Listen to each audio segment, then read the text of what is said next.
Good evening, guys. You are live with We Are the Girls in Claret and Blue. As always, my name is Ali, and I am joined by my wonderful co-host Reese.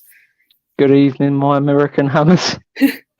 So we're going to do something slightly differently. We are going to talk about the Tottenham game. We are going to talk about the upcoming Man City game. But of course, it's deadline day today in the women's game. So we are going to be talking about the ins, the outs at West Ham. Unfortunately, we've had more outs than ins, but we have made some good signings so far. So let's talk about the outs first. Two we were kind of expecting, in the fact that Rachel Daly and Ruby Grant have gone back to the States. Ruby respectively to her college, and then Rachel's gone back to head up the Houston Dash. So what's your thoughts on missing those, Reese? Are they going to be huge parts, or did you think we could keep them?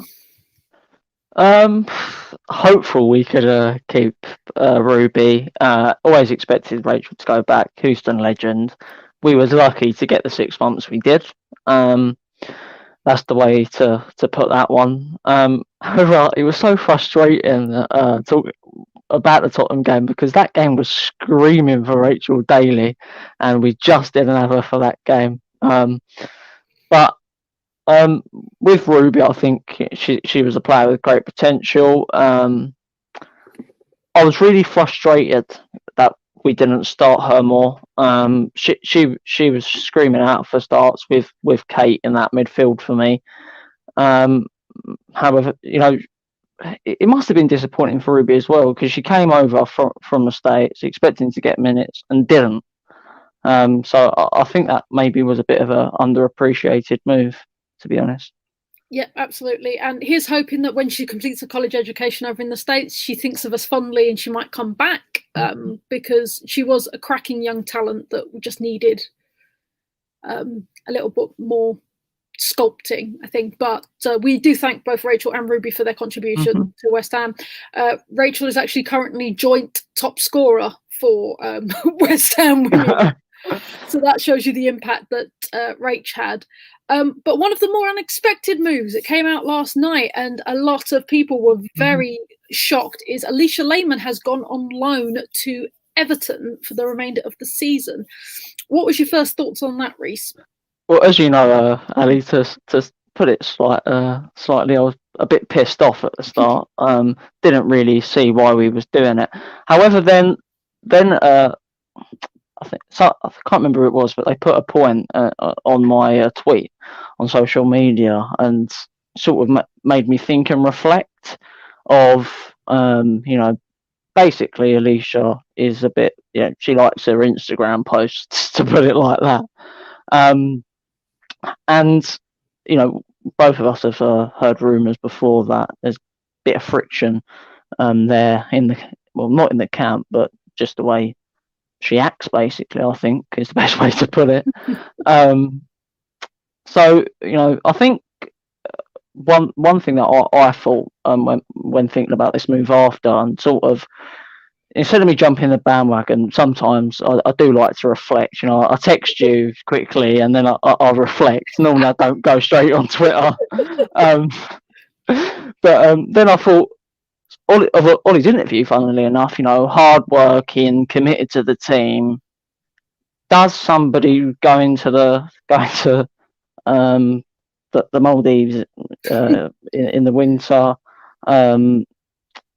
regularly posting on Instagram, reflect that? No. So I think it's a good move, and like I said to you, Ali, and I've put it on social media, if it's Ollie's decision and Ollie believes this is the right move in his development of an Ollie Harder West Ham team, I back it 100%. Because to me, the position we're in now, the manager's decision is more important than any player, apart from your Kates and Gillies, obviously. Yeah. No, I completely agree. I did see a lot of people screaming about, "Oh, she's our best player, what are we doing?" But I'm going to be honest, she hasn't been our best player for a very long time. Half these people have never watched the team. Exactly. She had a great first season, I can't deny that, and she's had moments of brilliance in the last 2 seasons, but it's not been consistent, and we haven't been putting her in the first team, which tells me that there are other players that can play her position better, and we only bring her on, like, I think she came on in the Tottenham game for like the last 10 minutes, if that. So that for me is telling, and that, yeah, it's more annoying because we've got such a small squad.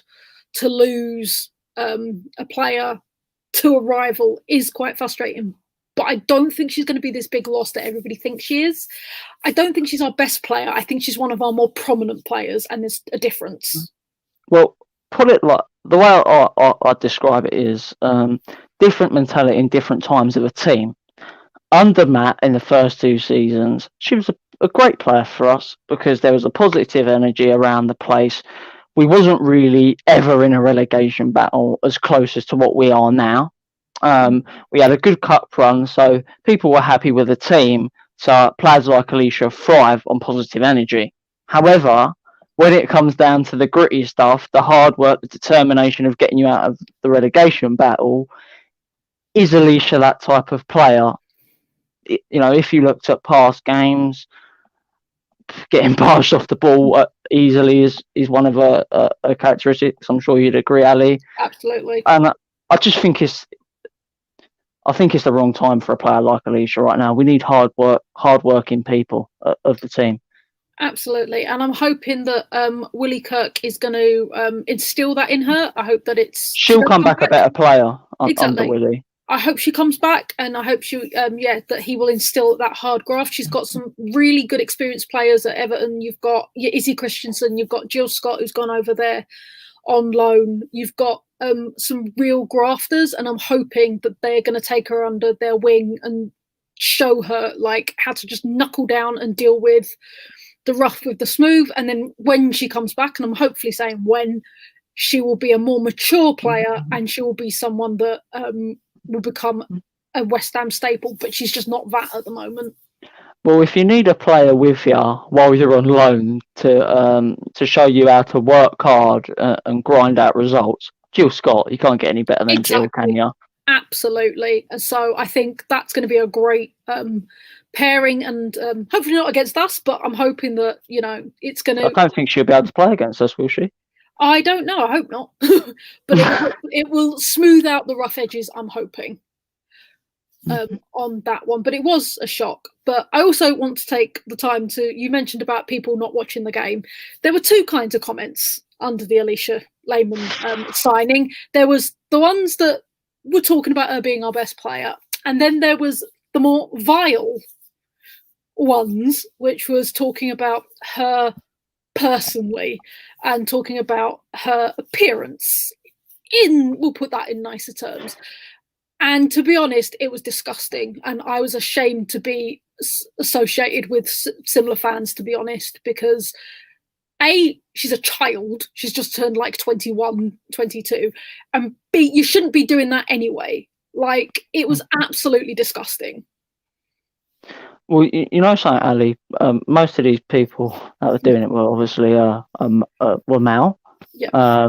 And for me, as a male of women's football, especially when I tell my mates, when I say, oh, well, I like women's football, I go over West Ham regularly, you sort of do get the comment of, well, do you go over there to look at them? And for me, that really does frustrates me, and to see other men treat women players like that really does infuriate me, to be honest, because these players are human.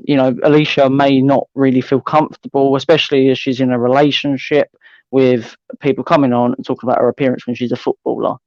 And there's just not that human mind in some of these people. And also, we're trying to develop the game as a sport, not in terms of something to look attractive in. And I think it really deteriorates the women's game when you've got 148 quote tweets and 120 of them are about a female footballer's appearance. Just doesn't make sense to me. No, exactly. And it just diminishes it, because it's a bit like saying, oh, women only watch men's football because they like to stare at the players. It's just not the same thing. And it was just, it was, unfortunately, it wasn't unexpected, but it was quite disgusting. Some of the comments. You'd be surprised, Ali. I'm 19, so most of my mates, I think about 90% of them do ask me, "Oh, do you go over there to look at them for their appearance?" And clearly not when I'm doing a podcast every week about the football side of it. We appreciate your dedication, Reese. So that's the negative of people that's gone out. So let's bring in some positive. We haven't made many signings, but as Reese alluded to last week, Ollie probably doesn't want to disrupt the team too much by bringing in a bunch of new signings. He's trying to get the team to come together as a whole. So the first big piece we did, and I celebrated by buying a shirt, is not that I don't have enough.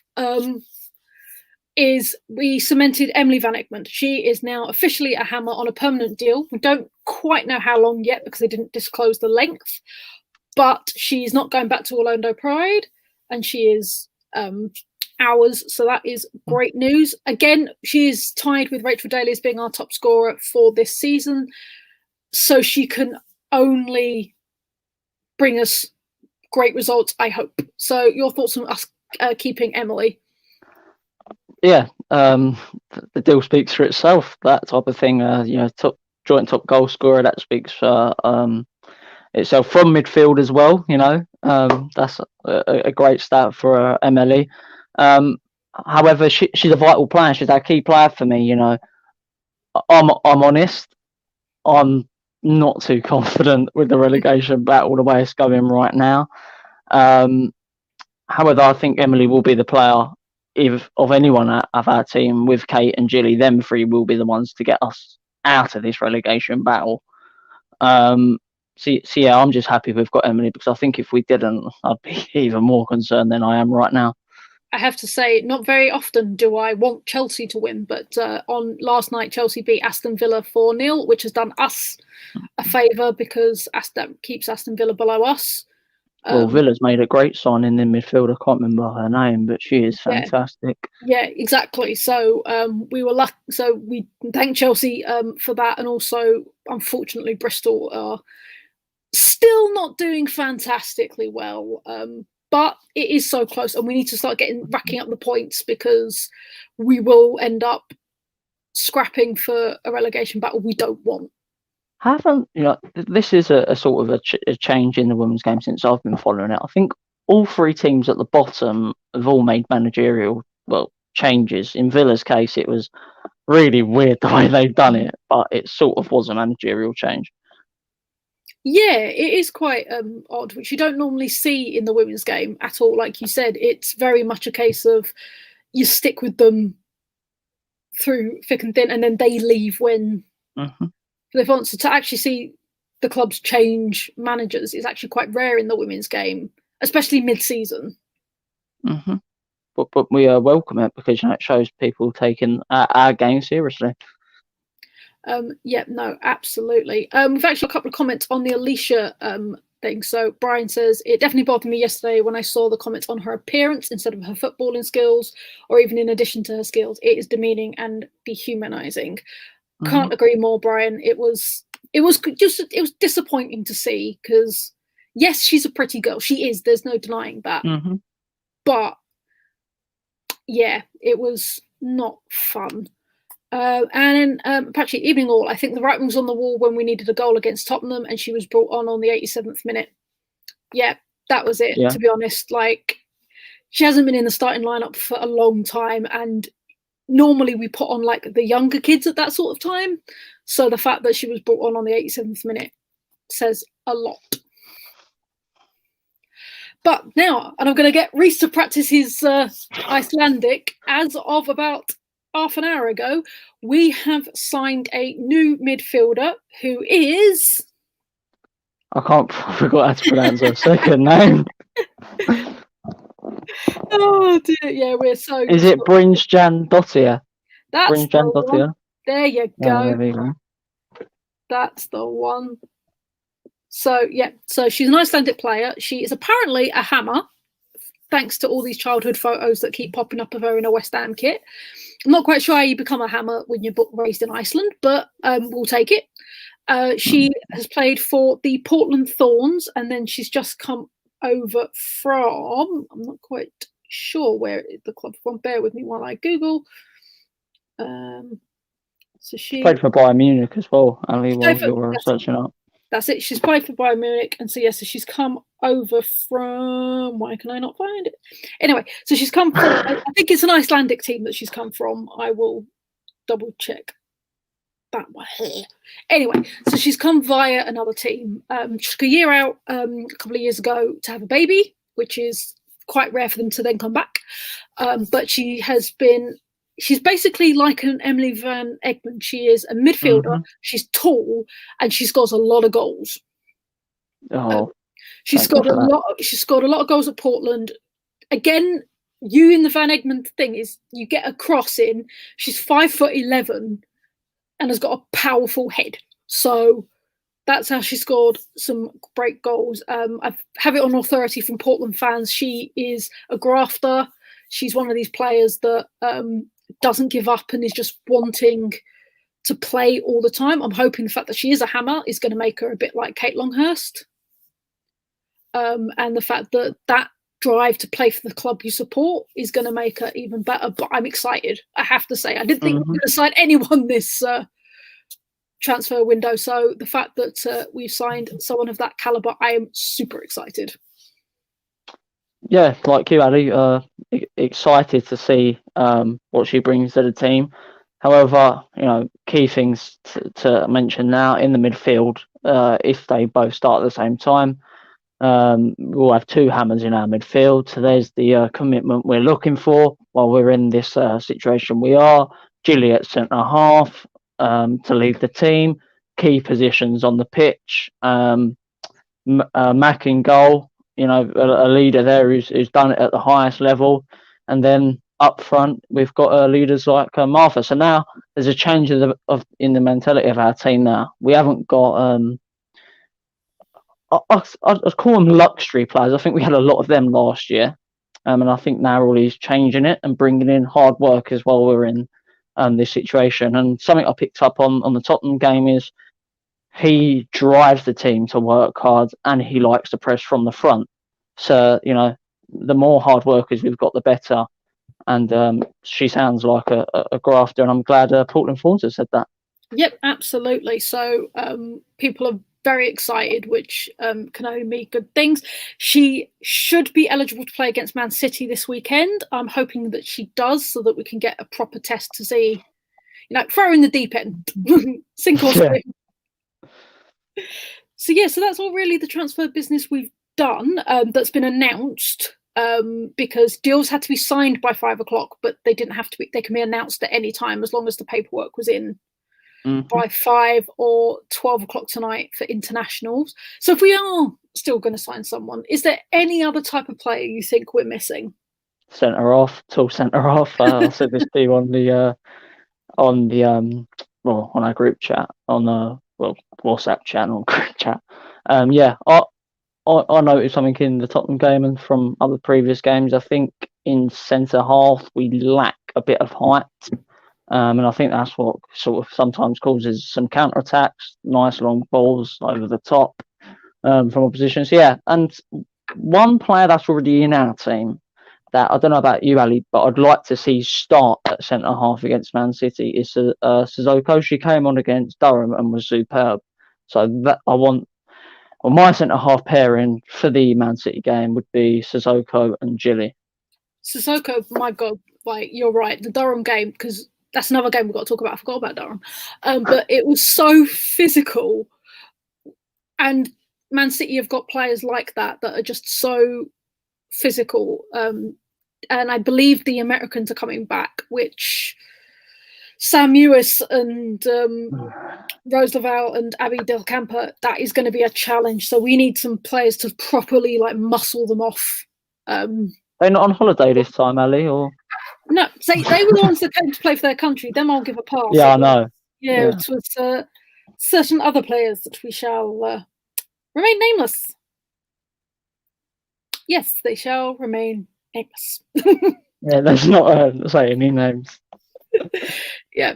Okay, and we have another question from Lee, a fellow American hammer. How about Svitskova? She looks like a player that can score goals. Absolutely. I think she's going to be given a proper chance. I think she had injury, so she's come back from injury. She scored a gorgeous goal against Durham, which we will talk about. And I think she just needed to be given that chance. She's always been a fast player. She's very pacey. She's one of these players that I said we talk about Alicia. That's a player that will play in Alicia's position, and she's got the same pace as Alicia, but she seems to have a bit more awareness. Technical ability. Well, there you go. I was going to be not that mean, but yeah, there's more technical ability. She's got more awareness of the ball. You see her fight for the ball, and again, she's one of these people that will muscle other players off the ball. So I'm excited to see her play more for us. I really am. I just want West Ham. We're known for being a physical team, and I just want us to go back to that. Yeah, me too. When I say technical ability, it's not a bad thing to say. I don't think Alicia's a good player, but she's young, she's unexperienced, and Stavitka has got more experience, and I think it's fair to say she's a bit more skillful than Alicia. I think she's proved it when she's came on. But one thing that I think is key when we're talking about us going back to hard work, I said it a lot on this show, but I think that's Ollie's system is she tracks back a lot, and I think that's important right now in the situation we are. A really good plan. She really does link up with Emily well on the 2 games I've seen, so that looks like a key partnership. And Martha is another one who's really starting to impress me under Ollie as well in terms of the pressing. Really good. Exactly. So I just think we just need to gel. It is literally about just need to put the ball in the back of the net now. Yeah, which we will talk about in Tottenham. However, we have a very interesting question, and I wonder if Reese does know the answer. Why do West Ham, Aston Villa, and Burnley all have the same home jersey? I don't know, to be honest. Right, I can give you a brief history because I do know this, because as somebody who lives up north, I get asked a lot when I wear claret and blue, you're a Burnley fan? No. So the rumour when it comes to West Ham is that there was a bet amongst an Aston Villa player and a runner back in the 1900s, and he lost. So to pay up on his bet, he gave this runner a full set of football kit. Reasons why, I don't know. But apparently that runner was a friend of one of the West Ham players and gave him the kit because he thought he could use it. And the manager at the time liked the colours, and that's why we have claret and blue. But there's also the fact that the Thames Ironworks team also played in light blue and claret socks back in then. So who knows why we adopted it, but we did it around the early 1900s. As for Burnley, Burnley did steal it from Aston Villa because their manager at the time thought that they would have a better luck in claret and blue because Aston Villa were doing well at the time, so he stole it. So that's why Burnley play in claret and blue. So I hope that was enlightening. And that's our history lesson for today. Well, the reason our kits may look the same in current history is because us and Burnley are both manufactured by Umbro. There's that now as well. So, talked all about transfers now. We have put it off long enough. We've got to talk about the Tottenham game a couple of weeks ago, as painful as it was. I think Ollie has come down to earth with a nice big bump after that performance. What was your initial thoughts there? You know what? Talking about the game, you just get frustrated speaking about it. I don't think we played badly. I think the intensity was there, the pressing that we're starting to see under Ollie was there. It was literally in the final third, not putting the ball in the back of the net. That's what cost us that game. And it's actually cost us a lot of games at home this season. So it's just that recurring thing, and it's the reason why if we are to sign anybody else today or whenever we are gonna announce one, if we do, I'd like to see a centre forward. I think that's what we need now, either to partner Martha or to come on. But one thing I would like to see as well is when Nor and Martha started to, when Nor came on, I think you just saw more of an attacking presence with Leon. And in the second half, it just gelled, and we started to create more. And I think if we would have done that in the first half, in the end, the Tottenham defence would have cracked. But unfortunately, we wasn't able to do that. No. one lapse in concentration on defence from a cross cost us. And I think if you would have if you would have shown the 90 minutes of most games at home this season, I think they all repeat the same sort of process, except from the Arsenal one, which was just an off day. Yeah. Unfortunately, but yeah, it's just the same thing every week. Play well, one lapse in concentration, ball goes in the net. Then that gives us a sort of kick up the backside, and then we just can't put the ball in the back of the net. Yeah, I mean, you look at it, that it was basically like a run repeat from the Brighton game earlier in the season. We had that lapse in concentration, and then they scored, and then they parked the bus, and we just couldn't hit a barn door at free paces. And it was the same with Tottenham. They got us. You can't deny that goal. It was a great goal. So lapse in concentration at the back, though. It's a great goal. Yeah. It is a lapse in concentration at the back. It absolutely was. And it brings me to the thing of the fact that Grace concerns me. Grace concerns me at the back. She's young. She needs coaching, absolutely. But I've had my heart in my mouth more times when she's controlling the ball than I have with any of our other defenders. I think we work well as a 5 at the back. But like you said, if we get Xisco with Gilly as that core 2 pairing, then I think we will do better. But we need to. I mean, the play was great. Like, we didn't really play out from the back, which is something that I know me and you have both said we need to stop, because that has caused us more goals to concede. I thought, apart from the goal that went in, I thought Mac had a great game to keep it 1-0 and managed to keep us in the game. We had some great our wingers were like on point and pacey. We just couldn't finish. We just could not get that ball in the back of the net.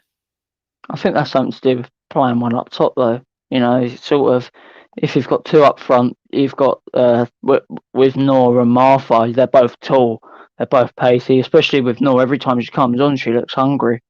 She likes putting a bit of a challenge in. She likes digging the centre half sometimes, putting a bit of physical presence about them.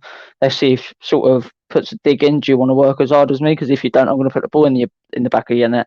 And I think we just need that presence now. I think it is time to play a simple formation in football, which does get you out of trouble in a 4-4-2. That's what I want to see against Man City. And I think it's time to go back to the roots of football, which is playing ugly and getting results. So you wouldn't do a 5 at the back, because that has proved successful for us in the past. I know it's played successful for us in the past, but I think with a 5-3-2 or a 5-2-3, I think that with the wing backs going forward, we're struggling defending, and I think that makes us even more susceptible to the counter attack than a nice flat back 4. And the only way I'd have the fullbacks going forward is actually, I think the men's team do it a lot under David Moyes, where they sort of just come forward slightly, and the only reason they come forward is to cross the ball straight back in their box. And I think that's what I would really like to see us do. So yeah, I just want to be honest, Ali, I'm worried. To put it straight, I'm really worried, and I want us to go back to being the West Ham women's team that I know is digging results out, and being hard to play against. And I don't think we've been hard to play against all season. I have to be honest. No, we haven't. And that does bring us on to the Manchester City game. Actually, no. Let's talk about something positive first. Then we'll talk about the Manchester City game. Let's talk about the game against Durham. It wasn't our finest performance. I'm going to be honest with that. I think Durham took us by surprise because they are so physical. They are one of probably the most physical teams in that league.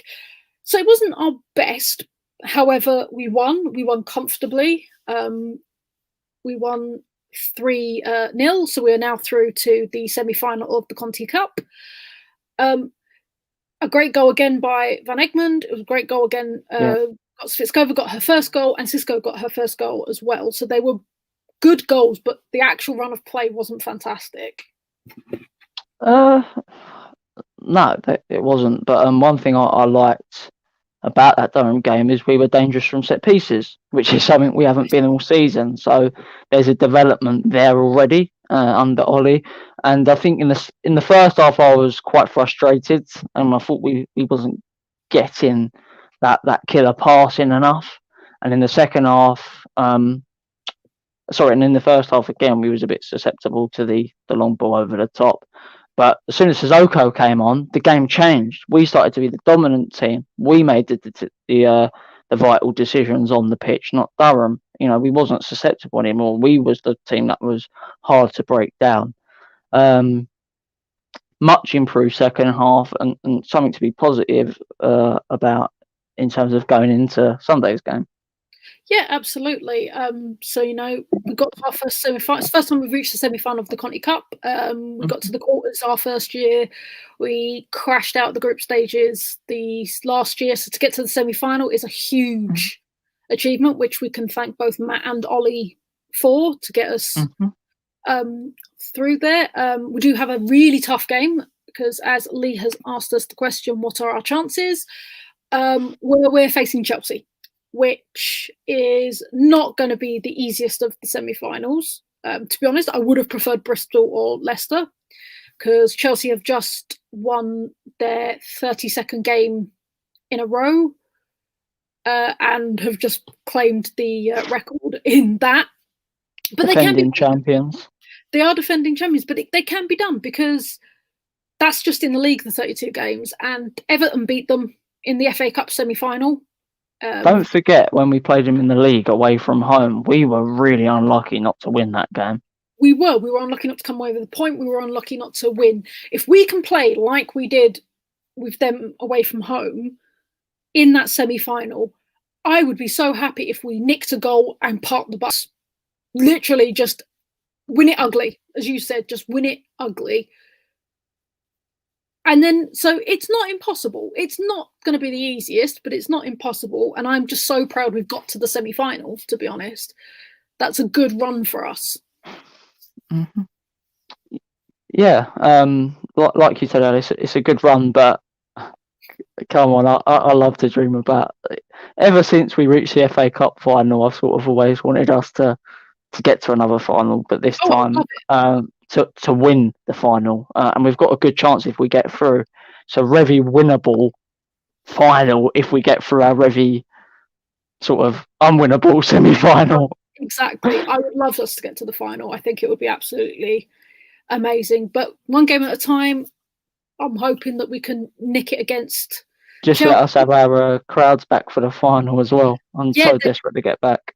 They've just announced it's going to be at Watford FC, so that would be a very good ground. So if everybody behaves themselves, then we might be able to get back in. So that's the positive. Now let's talk about the slightly negative. We have got Manchester City in the game that got moved from earlier this year at Manchester City away. We don't have the best record against Manchester City. No. We have not won anything, and I think we've scored like 2 goals against them compared to the many goals they've scored against us. The best I can remember us doing against Man City was at Rush Green. I think it was 1-0. We equalised, and then Nikita Paris just stole the show. Yeah, and we ended up losing 3-1. But that is one of the least amount that we've lost against Manchester City because it's been 7-1 and 5-0 the last few times we played at the Academy Stadium. So I ain't got much hope. To be honest, I think one of the best things we can do is grind out a draw. The worst case scenario is if we lose, I just hope it's not embarrassing. I want us to actually play. The problem we have with Manchester City is we don't seem to play. Like, we just seem to just drop off, and we don't actually give them a game. Like, I remember being at both the 7-1 and the 5-0, and we just literally gave up. Like, they got a goal within like the first couple of minutes, and then that was it. Like, Gillian Kate still kept playing, but the rest of them were like, what's the point? You know, I also remember my mother getting very annoyed that Ellen White scored because how can you score against the team you support? But that's another story. With these games, I would have been the same with last week if the Arsenal game was to go ahead, and I'm sort of in the mind frame now against any opponent, especially with the Man City game, is I am interested in the result, obviously, because I want us to win hopefully, or get a vital point. However, I'm more concerned on the performance. I want to see how we're developing under Ollie. I think it's a third game this will be under Ollie. So we can't look too much at results, even though we need points. However, in these games, we just need to see how we're improving week on week. This is, for me, though, in terms of results, the last free pass for Ollie in terms of me not concentrating on a result, because then we've got a vital game next week. So, like I said, as long as I see us work hard, the grit's there, the determination, we're hard to beat. And if we get a result, we get a result. If we don't, we don't. I just want to see a good performance. 100%. It's one of those things for me as a West Ham fan, you know, I don't a loss doesn't hurt as much if I know that we've left everything on the pitch. So it's like that Chelsea game. Yeah, we lost 3-2, but that team gave everything and they left nothing on the pitch, and we were unlucky not to get a result in that one. However, when you just see them drop off and like the Arsenal game, to lose 9-1, that was just us giving up. And that was painful to watch. However, we have things saying losses still kill me. We need wins. Oh, we do. Oh, we do. Yeah, we need wins, but it's about being realistic. You know, Man City, great side. We haven't been performing to our potential all season. So I want to see us get back to what we were a year ago in terms of. Remember the Man United game? Everyone's said we won't win that. We'll get beat 3-0. And even though I was quietly confident there, because I knew my team would go out there and work hard and put performance, and we won due to that. That's what I want to see us get back to. So, you know, let's be realistic. We've got a new manager. He's just starting to develop the Ollie Harder way at West Ham. So let's not be too hasty. Let's just focus on performances and hope results come our way. Yep. And I can't say fairer than that. So, just got a final word on our new signing. Another Portland fan has messaged me to say that Dagny is great. She's all over the pitch and is not afraid of a good tackle. And if that doesn't sound like a West Ham player, I don't know what does. Well, you know, hopefully on Sunday, she goes up one end and scores, and then puts 10 vital tackles and we win 1-0. Absolutely. And on that note, I believe it is time for us to say goodnight. We will be back next week with a rundown on the Man City game, a look ahead to who we're playing next to. I can't remember who it is. Bristol City. Is it Bristol City? So, yeah, Bristol City at home, which is a vital game for both sides. So, yep. And then also, if we've signed anybody, if we've got any great Hammers news, then we will be here. So, I have been Ali. I've been Reese. And I bid you a good night.